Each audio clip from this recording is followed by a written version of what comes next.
Hello friends, ഇന്നേ ചോറിൻ്റെ ചപ്പാത്തിയുടെ ഒക്കെ കഴിക്കാൻ പറ്റുന്ന മഷ്റൂം വെച്ചുണ്ടാക്കുന്ന നല്ലൊരു കറിയുടെ റെസിപ്പി ആയിട്ടോ കാണിക്കുന്നത്. നല്ല തിക്ക് ഗ്രേവി ആയിട്ടൊക്കെയുള്ള നല്ല അടിപൊളി ഒരു കറിയാണ്. എല്ലാവർക്കും ഇഷ്ടപ്പെടുന്ന ഒരു കറിയാണേ. അപ്പോഴേ ഇതെങ്ങനെ ഉണ്ടാക്കുന്നതെന്ന് കണ്ടു നോക്കിയാലോ. അതിനു മുന്നേ ഈ ചാനൽ ഇതുവരെയും സബ്സ്ക്രൈബ് ചെയ്യാതെ ആരെങ്കിലും കാണുന്നുണ്ടെങ്കിൽ പ്ലീസ് ഒന്ന് സബ്സ്ക്രൈബ് ചെയ്ത് സപ്പോർട്ടോടെ ചെയ്തേക്കണേ. കൂടെ കാണുന്ന ബെല്ലൈക്കണിലെ ഓൾ തന്നെ മറക്കാതെ ഒന്ന് അമർത്തിയേക്കണേ. എന്നാലേ ഇത് എങ്ങനെ ഉണ്ടാക്കുന്നതെന്ന് കണ്ടു നോക്കാം. ഇതുണ്ടാക്കാനേ ഞാനിവിടെ കുറച്ച് മഷ്റൂം ഒന്ന് എടുത്ത് വെച്ചിട്ടുണ്ട്. ഇത് ആദ്യം ഇതിൻ്റെ മുകളിലത്തെ ആ തൊലി ഒന്ന് കളയണം കേട്ടോ. അപ്പം അതൊന്ന് നമുക്കൊന്ന് ക്ലീൻ ചെയ്യാം. അത് മഷ്റൂം ഇങ്ങനെ ഒന്ന് എടുത്തിട്ട്, ഈ മഷ്റൂം കാണാൻ എന്ത് ഭംഗിയല്ലേ, നല്ല രസമാണ് കാണാൻ. അപ്പോൾ എടുത്തിട്ട് ദാണ്ടെ ഇതുപോലെ അതിൻ്റെ തൊലി ഒന്ന് ഇളക്കി അങ്ങ് കളയുക. പെട്ടെന്ന് തന്നെ ഇളകി വരും. ഇതുപോലെ ഒന്ന് റെഡിയാക്കി എടുക്കാം. ഇതിങ്ങനെ ഇളക്കിയെടുക്കുമ്പോഴേ ഒന്ന് ശ്രദ്ധിക്കണം, ഒരുപാട് ബലം കൊടുക്കാതെ വേണം ഒന്ന് ഇളക്കിയെടുക്കാൻ. ചിലപ്പോൾ ഇതിൻ്റെ അരിവും മൂലയൊക്കെ ഒടിഞ്ഞു വരാൻ സാധ്യതയുണ്ട് കേട്ടോ. എനിക്കിത് വൃത്തിയാക്കി വലിയ പരിചയമൊന്നുമില്ല, കാര്യം ഞാനിത് ഒന്നോ രണ്ടോ വട്ടം ഉണ്ടാക്കിയിട്ടുള്ള ആകെപ്പാടെ. പക്ഷെ എനിക്ക് നല്ല ഇഷ്ടമാണ് ഇത്. ഇന്നലെ സൂപ്പർ മാർക്കറ്റിൽ പോയപ്പോൾ വാങ്ങിയതാണ്. കണ്ടപ്പോൾ കൊതി സഹിക്കാൻ വയ്യാഞ്ഞ് വാങ്ങിയതാട്ടോ. അപ്പോഴേ ഇത് ദാണ്ടെ ഇതുപോലെ ഒന്ന് ക്ലീൻ ആക്കി എടുക്കുക കേട്ടോ. ഇനി നമുക്കിതൊന്ന് കട്ട് ചെയ്ത് കൂടെ എടുക്കണം. അപ്പോൾ ഇതെല്ലാം ഒന്ന് ഇതുപോലെ ഒന്ന് ക്ലീൻ ആക്കി വെക്കാം. അപ്പൊ ഞാൻ നമ്മുടെ എല്ലാം ഒന്ന് ക്ലീൻ ആക്കി എടുത്തിട്ടുണ്ട്. ഇനി നമുക്കിതൊന്ന് കട്ട് ചെയ്യാം. അതിന് നിങ്ങൾക്ക് ഇഷ്ടമുള്ള ഷേപ്പിലൊക്കെ ഒന്ന് കട്ട് ചെയ്യാം. അത്യാവശ്യം കനത്തിൽ കട്ട് ചെയ്യണം, തീരെ അങ്ങ് കനം കുറയ്ക്കരുത് കേട്ടോ. അതുകൊണ്ട് ഞാൻ ഇതുപോലൊക്കെയാണ് ഒന്ന് കട്ട് ചെയ്യുന്നത്. അപ്പൊ നിങ്ങൾക്ക് ഇഷ്ടമുള്ള ഷേപ്പിലൊക്കെ ഒന്ന് കട്ട് ചെയ്യാം കേട്ടോ.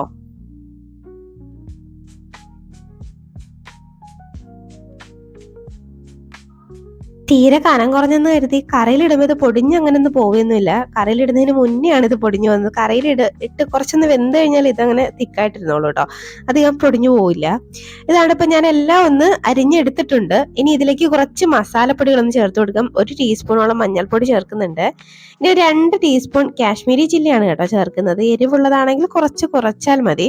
ഇനി അതിലേക്ക് ആവശ്യത്തിനുള്ള ഉപ്പും കൂടെ ചേർത്തിട്ടേ ഇത് നന്നായിട്ടൊന്ന് മിക്സ് ആക്കി എടുക്കാം. ഞാനിങ്ങനെ പാത്രം എടുത്തിട്ടൊന്ന് തട്ടിയാട്ടോ ഇത് മിക്സ് ആക്കുന്നത്. ചിലപ്പോൾ കൈവച്ച് മിക്സ് ആക്കി കഴിഞ്ഞാൽ ഇത് ഉടഞ്ഞു പോകാൻ സാധ്യതയുണ്ട്, പൊടിഞ്ഞു പോകും കേട്ടോ. അപ്പോൾ ഇതുപോലെ ഒന്ന് മിക്സ് ആക്കണം. വേണമെങ്കിൽ കുറച്ച് വെള്ളം കൂടെ ഒന്ന് ചേർത്തിട്ടൊന്ന് മിക്സ് ആക്കി എടുക്കാം. ചെറുതായിട്ട്, അധികം ബലം കൊടുക്കാതെ വേണം ഇതൊന്ന് മിക്സ് ആക്കി എടുക്കാനേ. അല്ലെങ്കിൽ ആ വാല് പോലെ ഇരിക്കുന്ന സംഭവം എല്ലാം അങ്ങ് സെപ്പറേറ്റ് ആയി പോകും കേട്ടോ. അതാണ് ഞാൻ കുറച്ച് വെള്ളം കൂടെ ചേർത്തിട്ട് ഒന്ന് മിക്സ് ആക്കി എടുത്തിട്ടുണ്ട്. ഇതുപോലെ ഒന്ന് മിക്സ് ആക്കി നമുക്കൊരു 10 മിനിറ്റ് ഒന്ന് മാറ്റി വെക്കാം. ആ സമയം നമുക്കൊരു മിക്സ് ഒന്ന് റെഡിയാക്കണം. അതിനെ ഒരു മിക്സിയുടെ ജാറൊന്ന് എടുത്തിട്ടേ അതിലേക്ക് ഒരു 3 പഴുത്ത തക്കാളി ഒന്ന് ചേർത്ത് കൊടുക്കാം. 3 നല്ല പഴുത്ത തക്കാളി നോക്കി തന്നെ എടുക്കണം കേട്ടോ. ഇനി ഒരു 4-5 വെളുത്തുള്ളി അല്ലിയും ഒരു ചെറിയ പീസ് ഇഞ്ചിയുടെ കഷ്ണം ഒന്ന് കട്ട് ചെയ്ത് ചേർത്തേക്കാണ്. ഇനി അതിലേക്ക് കുറച്ച് കാഷ്നട്ട് ഒന്ന് വെള്ളത്തിൽ കുതിർത്ത് വെച്ചിട്ട് ചേർക്കുക കേട്ടോ. അപ്പം പെട്ടെന്ന് അങ്ങ് അരഞ്ഞു കിട്ടും. അപ്പൊ അതിന് വേണ്ടിയിട്ട് ഒന്ന് വെള്ളത്തിൽ കുറച്ചു നേരം കുതിർത്തിട്ട് ചേർത്ത് കൊടുക്കാം. ചേർത്തിട്ട് ഏതാണ്ട് ഇതുപോലൊന്ന് അരച്ചെടുക്കണം. ഇത് അരച്ചെടുത്തിട്ട് നമുക്ക് വെള്ളം ഒന്നും ചേർക്കാതെ വേണം അരച്ചെടുത്ത് മാറ്റി വെക്കാം. ഇനി നമുക്കിത് ഉണ്ടാക്കാനേ ഒരു പാൻ ഒന്ന് അടുപ്പത്തേക്ക് വെച്ചിട്ട് കുറച്ചധികം വെളിച്ചെണ്ണ ചേർക്കണം. കാര്യം നമുക്കിത് ആദ്യമേ ഈ മഷ്റൂം ഒക്കെ ഒന്ന് ചെറുതായിട്ടൊന്ന് ഫ്രൈ ആക്കി എടുക്കണം. അതിന് വേണ്ടിയിട്ടാണ്. അപ്പോൾ ഒരു 4 ടേബിൾ സ്പൂണോളം വെളിച്ചെണ്ണ ഒന്ന് ആവശ്യമായിട്ടുണ്ട്. അപ്പോൾ അതങ്ങോട്ട് ചേർത്ത് കൊടുക്കാം. വെളിച്ചെണ്ണയോ നിങ്ങൾക്ക് ഇഷ്ടമുള്ള ഓയിൽ ചേർക്കാം കേട്ടോ. ചേർത്തിട്ട് നമ്മുടെ ഈ മസാല പുരട്ടി വെച്ചിരിക്കുന്ന മഷ്റൂം എല്ലാം അങ്ങോട്ട് ഇട്ട് കൊടുക്കാം. ചെറുതായിട്ടൊന്ന് ഇളക്കിയിട്ടിട്ട് നമുക്കൊന്ന് ഫ്രൈ ആക്കി എടുക്കാം. ഒരുപാട് അങ്ങ് മുരിയുന്ന രീതിയിലൊന്ന് ഫ്രൈ ആക്കണ്ട, ചെറുതായിട്ടൊരു പകുതി വേവെത്തിയാൽ മതിയാവും. പിന്നെ കറിയിൽ കിടന്ന് നന്നായിട്ട് വെന്തോളും. അപ്പൊ ഇതുപോലെ ഒന്ന് ഇളക്കിയിട്ട് ഒന്ന് ഫ്രൈ ആക്കി എടുക്കാം. ഇതാണ് ഇതിപ്പോൾ അത്യാവശ്യം ഒന്ന് ഫ്രൈ ആയി വന്നിട്ടുണ്ട്. അപ്പൊ നമുക്കിത് ഈ എണ്ണയിൽ നിന്ന് അങ്ങ് കോരി മാറ്റി മറ്റൊരു പാത്രത്തിലേക്ക് വെക്കാം. നമുക്ക് കറിയും ഇതിലേക്ക് തന്നെയാണ് ഉണ്ടാക്കേണ്ടത്. അപ്പൊ നമുക്ക് അതിന് വേണ്ടിയിട്ട് ഇതങ്ങോട്ട് മാറ്റി വെക്കാം. അപ്പൊ ഞാനിതെല്ലാം ഒന്ന് മറ്റൊരു പാത്രത്തിലോട്ട് മാറ്റുന്നുണ്ടേ. ഇപ്പം എണ്ണയൊക്കെ ഒരുപാട് കൂടിയ പോലെ തോന്നുന്നുണ്ടല്ലേ. ശരിക്കും പറഞ്ഞാൽ ഈ മഷ്റൂമിനകത്ത് നിന്ന് കുറച്ച് വെള്ളം ഇറങ്ങി വരും കേട്ടോ. അപ്പൊ അതാണ് ഈ കാണുന്നത്. അപ്പം ഇതേ എണ്ണയിലേക്ക് തന്നെ നമുക്ക് ഇനി ഒരു 2 സവാള ചെറുതായിട്ടൊന്ന് അരിഞ്ഞ് ചേർത്ത് കൊടുക്കണം. ഈ ചെറുതായിട്ട് സവാള അരിയുമ്പോഴേ കറിക്ക് നല്ലൊരു തിക്നെസ് ആയിരിക്കും കേട്ടോ. ഞാനത് ചോപ്പറിൽ വെച്ചിട്ടൊന്ന് അരിഞ്ഞെടുത്തതാണ്. സത്യം പറഞ്ഞാൽ ഈ ചോപ്പർ ഉള്ളത് നല്ലൊരു ഗുണമാണ്. പെട്ടെന്ന് തന്നെ ഇതുപോലെ ചെറുതായിട്ട് അരിഞ്ഞൊക്കെ എടുക്കാൻ പറ്റും കേട്ടോ. അപ്പൊ ഇത് നല്ലപോലെ ഒന്ന് മിക്സ് ആക്കി എടുക്കാം. ഈ സവാളയൊക്കെ ചെറുതായിട്ടൊന്ന് വഴണ്ട് വരണം. ഒരുപാട് അങ്ങ് കളർ മാറ്റി മുരിച്ചെടുക്കൊന്നും വേണ്ട, എന്നാൽ നന്നായിട്ടൊന്ന് വെന്ത് വരെയും വേണം കേട്ടോ. അപ്പൊ ഇത് നന്നായിട്ടൊന്ന് മിക്സ് ആക്കി എടുക്കാം. ഇതിപ്പോ അത്യാവശ്യം നന്നായിട്ടൊന്ന് വെന്ത് വന്നിട്ടുണ്ടേ. ആ എണ്ണയൊക്കെ ചെറുതായിട്ടൊന്ന് തെളിഞ്ഞ് വന്നിട്ടുണ്ട്. ഈ പരുവം വരെയൊക്കെ ഒന്ന് മതിയാവും. ഇനി ഇതിലേക്ക് നമ്മൾ അരച്ച് മാറ്റി വെച്ചേക്ക് നമ്മുടെ തക്കാളിയുടെ മിക്സും കൂടെ ചേർത്ത് കൊടുക്കാം. ഈ തക്കാളിയുടെ മിക്സ് ചേർത്തിട്ട് നന്നായിട്ടൊന്ന് വഴറ്റിയെടുക്കണം. കാര്യം തക്കാളിയും ഇഞ്ചി വെളുത്തുള്ളിയുടെ ഒന്നും പച്ചമണം നമ്മൾ മാറ്റിയിട്ടില്ല. അപ്പം നമ്മൾ അതിൻ്റെയൊക്കെ പച്ചമണം ഒന്ന് മാറുന്നവരെ നന്നായിട്ടൊന്ന് അങ്ങ് മിക്സ് ആക്കി എടുക്കണം കേട്ടോ. ഒരു 1-2 മിനിറ്റ് ഒന്ന് മിക്സ് ആക്കേണ്ടി വരും. തക്കാളിയിലേക്ക് ആ വെള്ളത്തിന്റെ അംശമൊക്കെ ഒന്ന് വറ്റി ഇതുപോലെ ഒന്ന് വരും കേട്ടോ. എണ്ണയൊക്കെ ഒന്ന് തെളിഞ്ഞു വരും. അതുവരെയും ഒന്നങ്ങ് വഴറ്റിയെടുക്കണം. എന്താണ് ഇപ്പൊ ഒന്ന് റെഡി ആയിട്ടുണ്ടേ. ഇനി നമുക്ക് ഇത് ഇങ്ങനെ ഒന്ന് വഴറ്റിയെടുത്തതിന് ശേഷം നമുക്ക് ഇതിലേക്ക് കുറച്ച് മസാലപ്പൊടികൾ ഒന്ന് ചേർത്ത് കൊടുക്കണം. അതിനെ ഞാനിവിടെ ഒരു 2 ടീസ്പൂണോളം കാശ്മീരി ചില്ലി ആട്ടോ ചേർത്ത് കൊടുക്കുന്നത്. അപ്പോൾ 2 ടീസ്പൂൺ കാശ്മീരി ചില്ലി ചേർത്ത് കൊടുക്കാം. നിങ്ങളുടെ കയ്യിൽ എരിവുള്ള മുളക് പൊടിയാണുള്ളതെങ്കിൽ കുറച്ച് ചേർത്താൽ മതി. അതുപോലെ 2 ടീസ്പൂൺ മല്ലിപ്പൊടിയും ചേർത്ത് കൊടുക്കുന്നുണ്ട്. ഇനി കൂടെ ഒരു 1/2 ടീസ്പൂണോളം ഗരം മസാലയും ഒരു 1/2 ടീസ്പൂൺ ചെറിയ ജീരകത്തിന്റെ പൊടിയുമാണ് ചേർത്ത് കൊടുക്കുന്നത്. ചേർത്തിട്ടേ ഇത് നന്നായിട്ടൊന്ന് മിക്സ് ആക്കി എടുക്കാം. ഈ പൊടികളുടെ പച്ചമണമൊക്കെ നന്നായിട്ടൊന്ന് മാറിയിരിക്കണം കേട്ടോ. അപ്പോൾ ഈ പൊടികളൊക്കെ ചേർക്കുമ്പോഴേ ലോ ഫ്ലെയിമിൽ ഇട്ടിട്ട് വേണം ഒന്ന് വഴറ്റിയെടുക്കാൻ. അല്ലെങ്കിൽ ഈ പൊടികളൊക്കെ കരിഞ്ഞിട്ട് വല്ലാത്തൊരു സ്മെല്ലായിരിക്കും, അല്ല വല്ലാത്തൊരു കയ്പ്പ് ടേസ്റ്റ് ഒക്കെ വരും കേട്ടോ. അപ്പോഴിത് നല്ലപോലെ ഒന്ന് ലോ ഫ്ലെയിമിലിട്ട് ഇതുപോലെ ഒന്ന് വഴറ്റിയെടുക്കാം. ഇപ്പോൾ പൊടികളുടെ പച്ചമണമൊക്കെ ഒന്ന് മാറിയിട്ടുണ്ട്.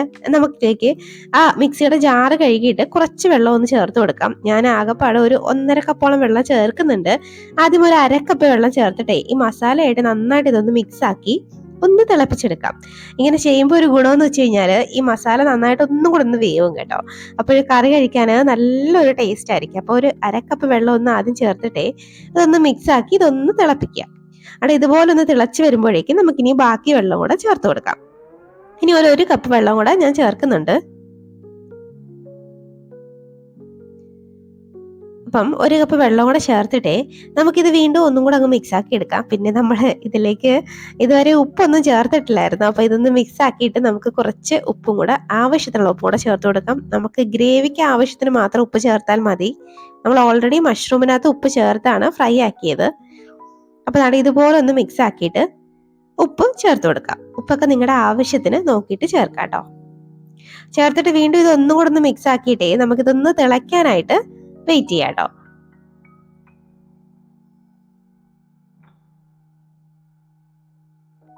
ഈ കറി കഴിക്കാൻ നല്ലൊരു ടേസ്റ്റ് ആയിട്ടോ. നമുക്കിത് ചോറിൻ്റെ കൂടെയോ ചപ്പാത്തിയുടെ കൂടെ എന്തിൻ്റെ കൂടെ വേണമെങ്കിലും കഴിക്കാം. അത്രയ്ക്കും ടേസ്റ്റിയാണേ. അപ്പോൾ നാടെ ഇതുപോലെ ഒന്ന് തിളച്ച് വരുമ്പോഴേക്കും നമ്മൾ ഫ്രൈ ആക്കി വെച്ചിരിക്കുന്ന മഷ്റൂം അങ്ങനെ അങ്ങ് ചേർത്ത് കൊടുക്കാം. ചേർത്തിട്ട് ഇതൊന്നും കൂടെ അങ്ങ് മിക്സ് ആക്കിയിട്ടേ നമുക്ക് ഇതൊന്ന് അടച്ച് വെച്ച് വേവിച്ചെടുക്കണം. അതോടെ നമ്മുടെ പണി കഴിയൂടോ. വളരെ എളുപ്പം അതായത് വളരെ എളുപ്പം ചെയ്തെടുക്കാൻ പറ്റുന്ന ഒരു കറിയാണ്. പക്ഷെ നല്ലൊരു ടേസ്റ്റാണ്, നല്ലൊരു തിക്നെസ് ആണ്. ഇതിൻ്റെ ഗ്രേവി കഴിക്കാൻ തന്നെ നല്ലൊരു ടേസ്റ്റാണ് കേട്ടോ. എനിക്ക് ശരിക്കും നല്ല ഇഷ്ടപ്പെട്ടൊരു കറിയാണിത് കേട്ടോ. അതുകൊണ്ടാണ് നിങ്ങൾക്ക് കൂടെ ഷെയർ ചെയ്യുന്നത്. അപ്പോൾ ഇതൊന്ന് അടച്ചു വെച്ചിട്ട് ഒരു 10 മിനിറ്റ് ഒന്ന് വേവിച്ചെടുക്കാം. ആ മഷ്റൂമിനകത്ത് ആ മസാലയ്ക്ക് ഒന്ന് പിടിക്കണം. അതിന് വേണ്ടിയിട്ട് മസാലയ്ക്ക് ഒന്ന് കുറുകി വരണം. അതിന് വേണ്ടിയിട്ടാണ്. ഇപ്പം എണ്ണയൊക്കെ ഒന്ന് തെളിഞ്ഞ് വന്നിട്ടുണ്ട്. ഒരു 10 മിനിറ്റ് ശേഷമാണ്. അപ്പം ഇതൊക്കെ ഒന്ന് തെളിഞ്ഞ് വന്നിട്ടുണ്ട്. ഇനി നമുക്ക് ഇതിന് മുകളിലേക്ക് കുറച്ച് കസൂരി മേത്തി ഞാൻ ചേർത്ത് കൊടുക്കുന്നുണ്ട്. നല്ലൊരു മണമാണ് ഇത് ചേർക്കുമ്പോൾ. നിങ്ങളുടെ കയ്യിൽ ഇതുണ്ടെങ്കിൽ മസ്റ്റ് ആയിട്ടൊന്ന് ചേർത്ത് കൊടുക്കാം കേട്ടോ. അപ്പം നമ്മുടെ ടേസ്റ്റി ആയിട്ടുള്ള മഷ്റൂം കറി ഇവിടെ റെഡി ആയിട്ടുണ്ട്. അപ്പം നിങ്ങൾ എല്ലാവരും ഒന്ന് ട്രൈ ആക്കി നോക്കണോ. എല്ലാവർക്കും ഇഷ്ടമാവും.